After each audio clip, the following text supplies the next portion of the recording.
স্বাগত ডিবিসি সংবাদে আপনাদের সাথে আছি সুরভি আলম তরণী। ফ্যাসিবাদের পতন হলেও দেশে এখনো গণতন্ত্র প্রতিষ্ঠিত হয়নি, আর গণতন্ত্র প্রতিষ্ঠিত হবে জনগণের ভোটের মাধ্যমে, এমন মন্তব্য করেছেন বিএনপি স্থায়ী কমিটির সদস্য নজরুল ইসলাম খান। সন্ধ্যায় গুলশানে বিএনপি চেয়ারপারসনের কার্যালয়ে দলের লিয়াজ কমিটির সাথে জমিয়তে উলামায়ে ইসলামের বৈঠক শেষে এসব কথা জানান তিনি। বলেন, ন্যূনতম সংস্কার শেষে নির্বাচন দিতে বেশি সময় লাগার কথা না। নজরুল ইসলাম খান আরও বলেন, আগের মতোই যে কোনো আন্দোলনে বিএনপির সাথে রয়েছে জমিয়তে উলামায়ে ইসলাম। এছাড়া এই বৈঠকে আরও উপস্থিত ছিলেন বিএনপি মহাসচিব মির্জা ফখরুল ইসলাম আলমগীর। এর আগে সমমনা 12 দলীয় জোটের সাথে আরেকটি বৈঠক করে বিএনপির লিয়াজ কমিটি। জনগণের ভোটের মাধ্যমে অবাধ, সুষ্ঠু, নিরপেক্ষ এবং অংশগ্রহণমূলক একটা নির্বাচনের মাধ্যমে দেশে গণতন্ত্র পুনঃপ্রতিষ্ঠা হবে ইনশাআল্লাহ। এরকম একটা নির্বাচন অনুষ্ঠানের জন্য যা কিছু সংস্কার প্রয়োজন সেগুলো করেই এই নির্বাচনটা হবে। আমরা মনে করি না আর কি যে সেটা করে নির্বাচন করতে খুব বেশি সময় লাগে। জুলাই গণ অভ্যুত্থানের 6 মাসেও পতিত সরকারের গুম, খুন ও গণহত্যায় জড়িতদের বিচার না হওয়ায় ক্ষোভ জানিয়েছে ইসলামী ছাত্র শিবির। রাজধানীতে গণমিছিল শেষে বিচার নিশ্চিত না হওয়া পর্যন্ত রাজপথ না ছাড়ার হুঁশিয়ারি দেন নেতারা। এদিকে বিগত সময়ে জুলুমের পর্বত দলীয় নেতাকর্মীদের ঘাড়ে চাপিয়ে দেওয়া হয়েছিল বলে অভিযোগ করেছেন জামায়াতের আমির ডাক্তার শফিকুর রহমান। আওয়ামী লীগ সরকারের গুম, খুন, দুর্নীতি সহ রাষ্ট্রবিরোধী সব কর্মকাণ্ড এবং জুলাই গণহত্যায় জড়িতদের বিচারের দাবিতে ইসলামী ছাত্র শিবিরের এই গণমিছিল। জুমার নামাজের পর জাতীয় মসজিদ বায়তুল মোকাররম থেকে শুরু হয় মিছিল। শাহবাগ মোড়ে মিছিল শেষে কথা বলেন সংগঠনের নেতারা। আমাদের ভাইদেরকে হত্যা করেছে, পুরো পৃথিবী যা সাক্ষী হয়েছে, তাদেরকে এখনো গ্রেফতার করা হয় না।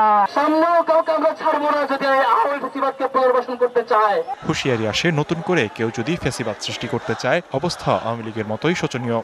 আজ পর্যন্ত 6 মাসের মধ্যে আমরা তাদের বিচার নিশ্চিত করতে দেখি নাই। বাংলার জমিনে আওয়ামী সন্ত্রাসীদের, নিকৃষ্ট ফাসিস্টদের, নিষিদ্ধ ছাত্রলীগের বিচার আমরা নিশ্চিত করবো ইনশাআল্লাহ। রাজধানী ছাড়াও বিভাগীয় শহর সিলেট ও রাজশাহীতে একই দাবিতে গণমিছিল করে ছাত্র শিবির। এছাড়া মিছিল হয়েছে বগুড়া, নোয়াখালী, নীলফামারী, কিশোরগঞ্জ সহ আরও বিভিন্ন জেলায়। এদিকে রাজধানীর মগবাজারে সাবেক নারী সংসদ সদস্য হাফেজা আসমা খাতুনের স্মরণ অনুষ্ঠানে যোগ দেন জামায়াতের আমির। বলেন, হঠকারিতা ও ফ্যাসিবাদ কারো জন্য কল্যাণ বয়ে আনে না। হঠকারিতা, ফ্যাসিজম কারোর জন্যেই দুনিয়ায় কল্যাণ করে না, আখিরাতেও কল্যাণ করে না। জুলুমের মহাপর্বত আমাদের গাড়ে চাপিয়ে দেওয়া হয়েছে। বিদায় নিতে পারবো না, আপনজনকে বিদায় দিতে পারবো না। আমি দোয়া করি এরকম পরিস্থিতি জাতির আরেকজন নাগরিকের জীবনে যেন আর ফিরে না আসে। DBC news desk. বিশ্ব ইজতেমায় জুমার নামাজে অংশ নিয়ে দেশ, জাতি আর মুসলিম উম্মার শান্তি কামনায় দোয়া করলেন মুসল্লিরা। টঙ্গীর তুরাগ তীরের মূল ময়দান ছাড়াও আশেপাশের এলাকায় নামাজে অংশ নেন অনেকে।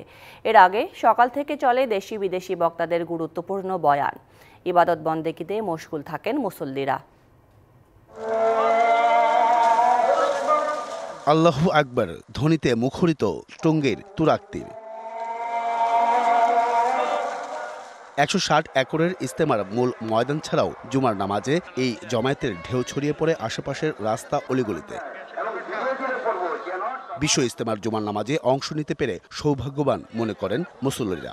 নামাজ শেষে দোয়া করেন দেশ ও জাতির কল্যাণের জন্য। বিশ্ব ইজতেমার উপলক্ষ করিয়া আল্লাহ তাআলা সকলের অন্তরে যেন শান্তি বিরাজ করে আনে। যে আমরা মানুষ কিছু জানি না, তারপরে আমাদের আসলে আমরা কি শিখতে পারি। এখানে আসলে ঈমান ও আমলের মেহনত সম্পর্কে আলোচনা হয়, এতে আমাদের ঈমান ও আমল বৃদ্ধি পায়। দেশবাসীর কল্যাণের জন্য, দেশের সার্বিক শৃঙ্খলা ও নিরাপত্তা রক্ষার জন্য আল্লাহ পাক রব্বুল আলামিনের কাছে আমরা কায়মন বাক্যে প্রার্থনা করলাম। এর আগে বাদ ফজর পাকিস্তানের শীর্ষ এক আলেমের বয়ানের মধ্য দিয়ে শুরু হয় দিনের কার্যক্রম। পরকালীন মুক্তির লাভের আশায় শীত কুয়াশার মধ্যে চলে ধর্মপ্রাণ মুসলমানদের ইবাদত বন্দেগী। সমাজ তো আসতে পারে না, এদের কাছে এখানে তাবলিগ হাজার হাজার তাবলিগ জমা তুলে এদের কাছে তাবলিগ পৌঁছে দিতে হবে। কাজটা আমরা মৌত পর্যন্ত করব, সবাই এরকম এরাদা নিছি।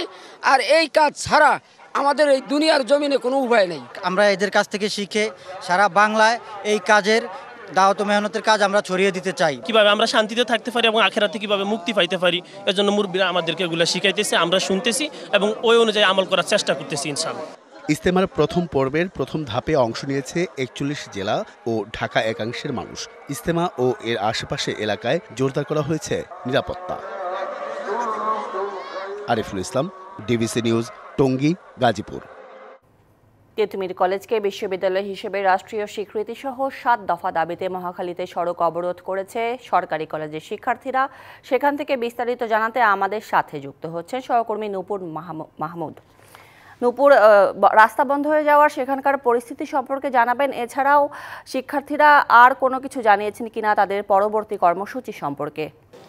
সুরভি, দেখুন এখন ঘড়ির কাঁটায় ঠিক ৯টা ৮ বাজে। এখনও কিন্তু তিতুমির কলেজের শিক্ষার্থীরা তাদের আমরণ অনশন এখনও চালিয়ে যাচ্ছেন এবং সেই সাথে আমরা দেখেছি তারা এখনও বসে আছেন তাদের মূল ফটকে, অর্থাৎ তিতুমির কলেজের গেটের সামনে। আমরা এখানে এসে দেখছি যে তারা শান্তিপূর্ণভাবেই কিন্তু সকাল থেকে তাদের আন্দোলন চালিয়ে যাচ্ছিল। সেই সাথে 11টার পর থেকে তারা যেহেতু এখানে বসেছেন, চারিদিকের যে রাস্তাগুলো ছিল সেগুলো কিন্তু টোটালি বন্ধ করে দেওয়া হয়েছে, কোনোভাবেই যান চলাচল করতে পারছেন না। সেই সাথে আরেকটি বিষয় আপনাকে জানিয়ে রাখি, ইতিমধ্যে কিন্তু এখানে পরিস্থিতি সামাল দেওয়ার জন্য আইন শৃঙ্খলা রক্ষাকারী বাহিনীর পক্ষ থেকেও কিন্তু পুলিশ এসেছেন এবং সেই সাথে তারা আছেন। আমরা দেখতে পাচ্ছি যে শিক্ষার্থীরা তারা কিন্তু একেবারে গেটের সামনে শুয়ে পড়েছেন। একদল শিক্ষার্থী তারা কিন্তু র্যালি করছেন এবং বিভিন্ন ফটকগুলো কিন্তু ঘুরছেন। সেই সাথে আমরা যে ভোগান্তির বিষয়টি বলছিলেন আপনি, আমরা কিন্তু সকাল থেকে যেহেতু এখানেই আছি, আমরা দেখেছি যে তারা ভোগান্তি হলেও যে বিষয়টি লক্ষণীয় ছিল সেটি কিন্তু যখন কোনো ধরনের অ্যাম্বুলেন্স বা কোনো ধরনের জরুরি কোনো গাড়ি যাচ্ছিল তখন কিন্তু শিক্ষার্থীরা নিজ দায়িত্বে তাদেরকে তাদের রাস্তা ঠিক করে দিয়ে বা রাস্তা দিয়ে তাদেরকে পৌঁছে দেওয়ার চেষ্টা করেছেন। আবার আরেকটি বিষয় আমরা দেখেছি, তাদের যে দাবি, সে দাবি যতক্ষণ না মানা হচ্ছে ততক্ষণ তারা যাবে না বলে কিন্তু বারবার বলছেন। আমরা ইতিমধ্যে যে সকল শিক্ষার্থীরা শুয়ে আছেন, আপনি আমার ক্যামেরা লেন্সের মাধ্যমে দেখতে পাচ্ছেন যে যারা শুয়ে আছে তাদের সাথে আমরা কথা বলেছি, তারা কিন্তু বারবারই বলছেন যে যতক্ষণ পর্যন্ত তাদের দাবি মেনে না নেওয়া হবে ততক্ষণ পর্যন্ত কিন্তু তারা এভাবেই থাকবেন। আর এইটি প্রায় বিগত কয়েক মাস ধরেই কিন্তু তারা আন্দোলন চালিয়ে যাচ্ছিল। তার মধ্যে বুধবার থেকে অর্থাৎ পরশু দিন থেকে তারা কিন্তু তাদের দাবির আদায়ের লক্ষ্যে তারা তাদের কর্মসূচি চালিয়ে যাচ্ছেন এবং সেই সাথে তারা কিন্তু আমরণ অনশনের ডাক দিয়েছেন, যেটা তারা বহাল রেখেছেন। অর্থাৎ তারা তাদের আন্দোলনে কিন্তু অনড় থাকবেন যতক্ষণ পর্যন্ত তাদের দাবি না মেনে নেওয়া হবে। সুরভি, এখন পর্যন্ত তিতুমির কলেজের সামনে থেকে আমার কাছে এখন পর্যন্ত এটুকুই ছিল শেষ খবর। নূপুর মাহমুদ, ধন্যবাদ আপনাকে। দেশের বাজারে সয়াবিন তেলের সংকট কাটছেই না। বিক্রেতাদের অভিযোগ, আগাম টাকা নিয়েও সরবরাহ করে না কোম্পানিগুলো। ডিলারদের কাছে ধর্ণা দিয়েও মিলছে না চাহিদা মতো তেল। বোতলজাত সয়াবিনের সরবরাহ সংকটে দাম বেড়েছে খোলা সয়াবিন সহ অন্য বিকল্প ভোজ্য তেলেরও। কোম্পানিগুলোর লোকসান বিবেচনায় নিয়ে প্রায় 2 মাস আগে সয়াবিন তেলের দাম বাড়ায় সরকার, কিন্তু তারপরও প্রতিষ্ঠানগুলো বাজারে চাহিদা মতো সরবরাহ বাড়ায়নি, এমন অভিযোগ বিক্রেতাদের। সকালে 3-3টা ডিলারের সঙ্গে কথা হলো, তারা বলতেছে তাদের কাছে কোনো সোয়াবিনই নাই, বোতলজাত পায় নাই, ড্রামও পায় নাই। টাকা চলে গেছে তাদের কাছে, এখন তারা যেদিন দেয় সেদিন পাবো, তাছাড়া তার কিছু করার নাই। রাজধানীর বাজারে 5 লিটারের সয়াবিন তেল বিক্রি হচ্ছে 845 থেকে 850 টাকায়, আর 1 লিটারের বোতল 170 টাকা। তবে বাস্তবতা হলো 1 ও 2 লিটারের বোতলের সরবরাহ নেই। বলে নাই, মাল নাই, প্রোডাকশন নাই, মাল নাই, তো আমরা কি বলবো? ওরা যা বলে তাই তো শুনি। 5 লিটারে গুলো বিক্রি করতেছি 850 টাকা। বোতলজাত তেলের সংকটে দাম বেড়েছে খোলা তেলের। বাজার ভেদে বিক্রি হচ্ছে 166 থেকে 170 টাকা লিটার বা 185 টাকা কেজি দরে। পামজাত যে তেলটা ওটা কেজি দাম বিক্রি করতে হচ্ছে আপনার 172 থেকে 170 থেকে 175 টাকা। বাজারের অস্থিরতায় বন্ধ কারওয়ান বাজারের ডিলারের দোকান। সয়াবিন তেলের সংকটে দাম বেড়েছে বিকল্প ভোজ্য তেল রাইস ব্র্যান, ক্যানেলা ও সানফ্লাওয়ারের। রাইস ব্র্যান ওই যে দাম বাড়াইছে, যে আগে ছিল 1050, এখন করছে 1080। ক্যানেলা এখন না ভাইয়া, এটা খাইতে হচ্ছে। সোয়াবিন নাই, আমরা তো খোঁজ করতেছি, সোয়াবিন নাই, কোথায় গেছে এটা সরকার দেখুক। একই চিত্র ঢাকার বাইরেও। খুলনা মহানগরীর গল্লামারী বাজার ঘুরে দেখা গেছে বোতলজাত তেল বিক্রি হচ্ছে 180 টাকা লিটার, আর খোলা তেলের দর 180 থেকে 185 টাকা। বোতল একটু সংকট আছে, বোতল তেলটা পাওয়া যাচ্ছে না। 842 টাকা কিনি, 850 টাকা বিক্রি করি 5 লিটার তেল, কিন্তু তার সাথে আটা, ময়দা, চিনি গুঁড়া, চাল এগুলা নিতে হবে, তাও পাওয়া যাচ্ছে না ঠিক মতন। এ অবস্থা উত্তরের জেলা পঞ্চগড়েও। আধা লিটার ও 1 লিটারের বোতলের সংকটে বিপাকে নিম্ন আয়ের ক্রেতা। বোতলজাত যে সোয়াবিন সেটা হচ্ছে আপনার একটু কম দাম। এই সোয়াবিনটা খোলা বাজারে বিক্রি করার জন্য তারা বোতলজাত থেকে খোলা টিনে করে বিক্রি করতেছে। যেরকম দাম আছে তাছাড়া অনেক কমানোর প্রয়োজন, কারণ এরকম তো কেনার প্রয়োজন আমাদের সামর্থ্য নাই। দেশ জুড়েই বিক্রেতারা বলছেন শিগগিরই বাজারে ভোজ্য তেলের সরবরাহ বাড়ানোর উদ্যোগ না নিলে আসছে রমজানে এ সংকট আরও তীব্র হবে। মুস্তফা মাহবুব, ডিবিসি নিউজ, ঢাকা। আগামীকাল পর্দা উঠছে অমর একুশে বইমেলার। বেলা ৩টায় মাসব্যাপী এই মেলার উদ্বোধন করবেন প্রধান উপদেষ্টা ডক্টর মোহাম্মদ ইউনূস। সকালে বইমেলার নিরাপত্তা প্রস্তুতি পরিদর্শন করে ডিএমপি কমিশনার শেখ মোহাম্মদ সাজ্জাদ আলী হুঁশিয়ারি দিয়ে বলেন, হরতাল দিয়ে নাশকতার চেষ্টা করা হলে কঠোর হস্তে দমন করা হবে। উস্কানিমূলক কোনো বই যেন মেলায় না থাকে সেজন্য বাংলা একাডেমিকে বলা হয়েছে বলেও জানান তিনি।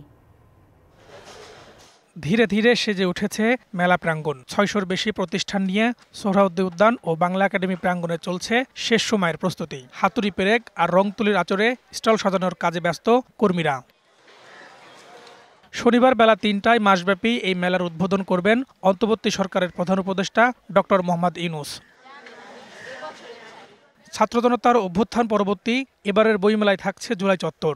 অমর একুশে গ্রন্থমেলার এবারের প্রতিপাদ্য জুলাই গণঅভ্যুত্থান, নতুন বাংলাদেশ বিনির্মাণ। এবার মানসম্পন্ন বই প্রকাশে গুরুত্ব দেওয়া হচ্ছে বলে জানালেন সংশ্লিষ্টরা। বিগত বছরগুলোর তুলনায় পাঠক দর্শনার্থীর ভিড় বাড়ার আশাও তাদের। আশা করতেছি যথা সময়ের মধ্যে আমাদের কাজ শেষ হবে এবং আমরা আগামীকালকের জন্য প্রিপারেড। আশা করি এবার বেচাকেনা খুবই ভালো হবে। আমরা প্রত্যাশা করতেছি গতবারের চেয়ে এবারের বইমেলাটা খুব ভালোভাবে শুরু হবে। শুক্রবার সকালে মেলার নিরাপত্তা ব্যবস্থা পরিদর্শন করেন ডিএমপি কমিশনার। পরে সাংবাদিকদের সঙ্গে কথা বলেন তিনি। জানান, পর্যাপ্ত নিরাপত্তা ব্যবস্থা নেওয়ার পাশাপাশি বইমেলায় লেখক প্রকাশকদের উপর হামলার অভিযোগে যারা গ্রেপ্তার হয়েছিলেন তাদের উপর নজর রাখা হচ্ছে। সিসিটিভি দ্বারা সমগ্র এলাকা নিরাপত্তা বেষ্টনীর মধ্যে আনা হয়েছে। কোনোরূপ বিস্ফোরক দ্রব্য, দাহ্য পদার্থ, মাদক যাতে প্রবেশ না করে তাদের জন্য আমাদের ব্যাপক তল্লাশি থাকবে। ঢাকা বিশ্ববিদ্যালয় এলাকায় 1 মাস মেলা চলবে। এই 1 মাস কোনো ভারী যানবাহন চলাচল করবে না। মেলায় যেন কোনো উস্কানিমূলক বই প্রকাশিত না হয় সে বিষয়ে নজর রাখা হচ্ছে বলেও জানান তিনি।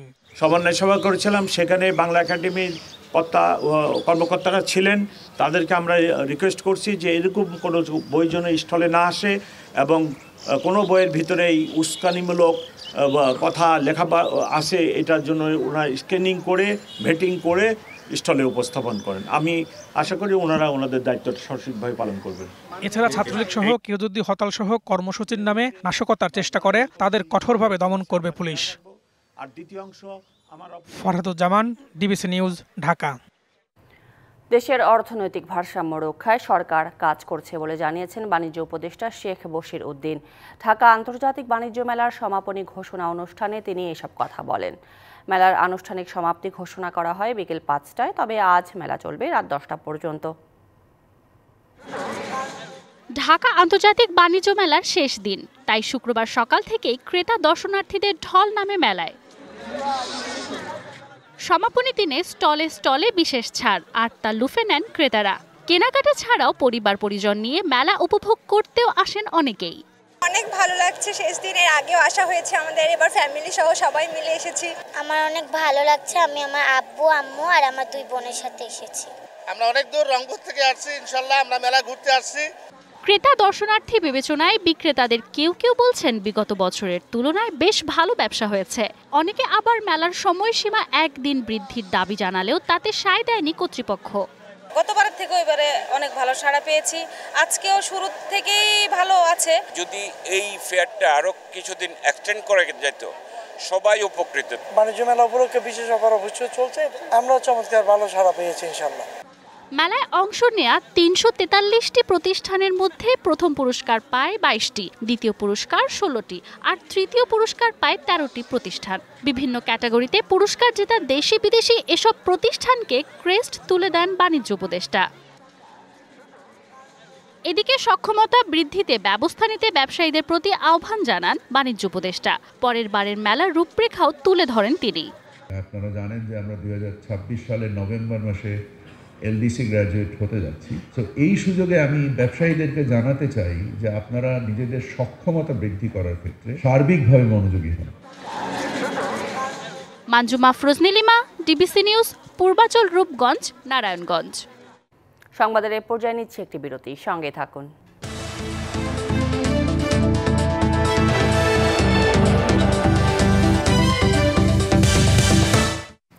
গণ অভ্যুত্থানের পর নানা অস্থিরতার মধ্যেও দিকে দিকে বইছে নির্বাচনী হাওয়া। ব্যতিক্রম নয় গাজীপুর মহানগরও। নির্বাচনের বার্তা ভোটারদের কাছে পৌঁছে দিতে তৎপরতা শুরু করেছে রাজনৈতিক দলগুলো। এদিকে মনোনয়ন প্রত্যাশীদের আলাদা আলাদা কর্মসূচিতে গাজীপুর বিএনপিতে গ্রুপিং স্পষ্ট। নির্বাচনের প্রস্তুতি নিলেও আইন শৃঙ্খলা বাহিনীর ভূমিকা নিয়ে সন্তুষ্ট নয় জামায়াত ও ইসলামী আন্দোলন। আর তারুণ্যের হাত ধরে দেশকে এগিয়ে নেওয়ার স্বপ্ন দেখাচ্ছে বৈষম্য বিরোধী ছাত্র আন্দোলন। ঢাকার অদূরে গুরুত্বপূর্ণ শিল্পাঞ্চল গাজীপুর। মহানগরীর বড় অংশ নিয়ে গাজীপুর 2 আসন। অভ্যুত্থানের পর দলীয় কর্মসূচি নিয়ে বিএনপি, জামায়াত ইসলাম ও ইসলামী আন্দোলন তৎপর হলেও লাপাত্তা আওয়ামী লীগ ও জাতীয় পার্টি।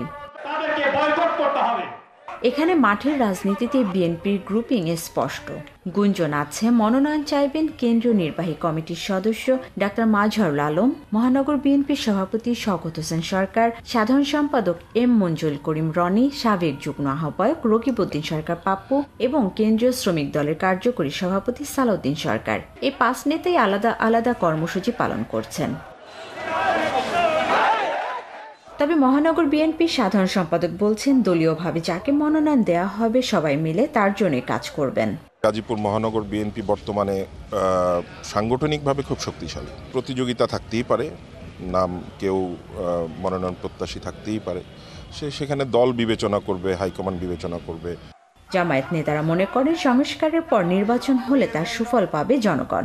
আর গাজীপুর 2 আসনে তাদের প্রার্থী হবেন কেন্দ্রীয় নেতা Mohammad Hossain Ali.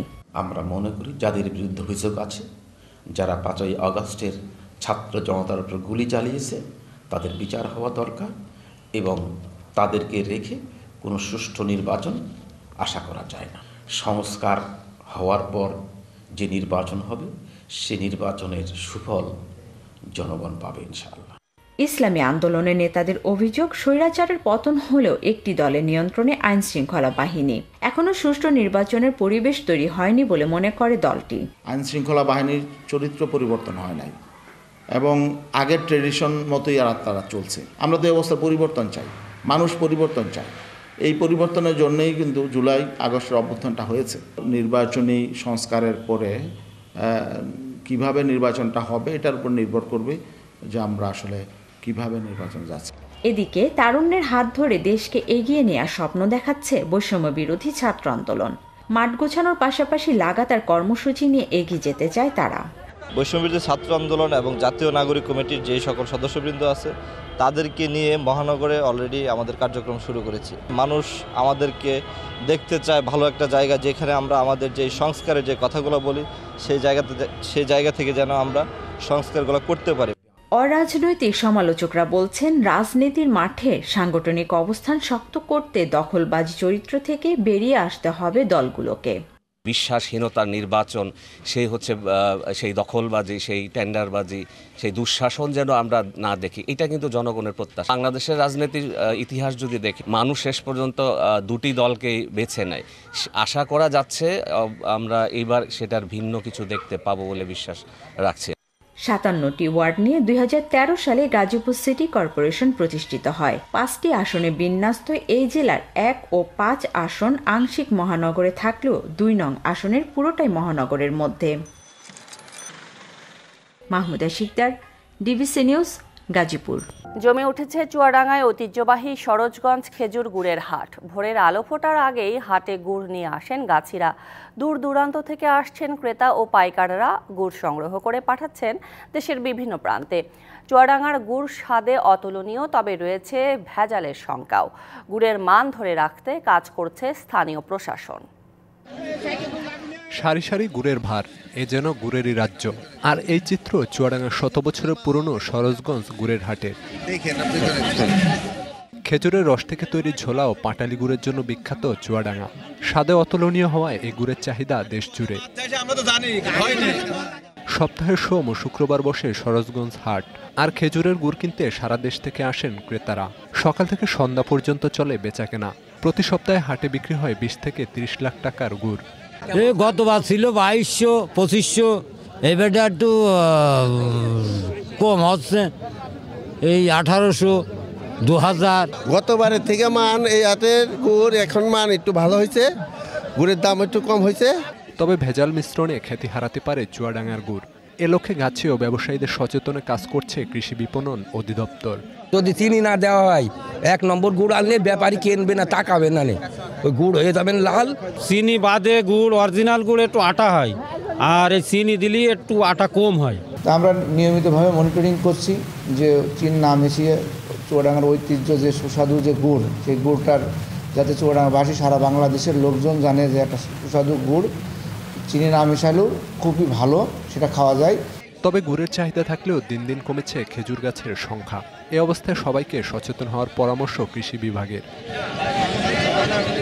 BBC news desk. Dhaka বিশ্ববিদ্যালয়ের চারুকলা অনুষদের জয়নুল গ্যালারিতে শেষ হলো তরুণ চিত্রশিল্পী খাদিজাতুন নোমানীর একক চিত্রকর্ম প্রদর্শনী সমাজের প্রতিধ্বনি। বর্ণিল এ চিত্র প্রদর্শনীতে স্থান পায় 1/2 শতাধিক চিত্রকর্ম। এ সময়ের তরুণ চিত্রশিল্পীদের মধ্যে রিয়েলিজম ধারার চিত্রকলার অন্যতম চেনামুখ খাদিজাতুন নোমানী। প্রথম প্রদর্শনীতে স্থান পায় শিল্পীর বিভিন্ন সময়ে আঁকা বৈচিত্র্যময় সব চিত্রকর্ম। 3 দিনের এই প্রদর্শনীর উদ্বোধন করেন প্রাচ্যকলা বিভাগের ইমিরেটাস অধ্যাপক ডক্টর আব্দুস সাত্তার। শিল্পী জানান, চিত্রকর্মের মধ্য দিয়ে সমাজের আলো আঁধারি ও ভালো মন্দের পার্থক্য ফুটিয়ে তুলতে চেয়েছেন তিনি।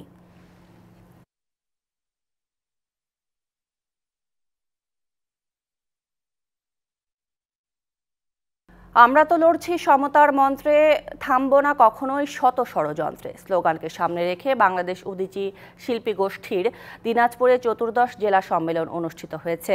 দুপুরে প্রেস ক্লাব চত্বরে সম্মেলনের উদ্বোধন করেন প্রবীণ লোকশিল্পী আজিমউদ্দিন সরকার। সম্মেলনের উদ্বোধনীর শুরুতে জাতীয় সঙ্গীত পরিবেশনের মধ্য দিয়ে সংগঠনের ও জাতীয় পতাকা উত্তোলন করা হয়। পরে প্রশাসনের অনুমতি না থাকায় শোভাযাত্রা কর্মসূচি বাতিল করে প্রেস ক্লাব থেকে মিছিল নিয়ে উদীচীর কার্যালয়ে গিয়ে শেষ হয়।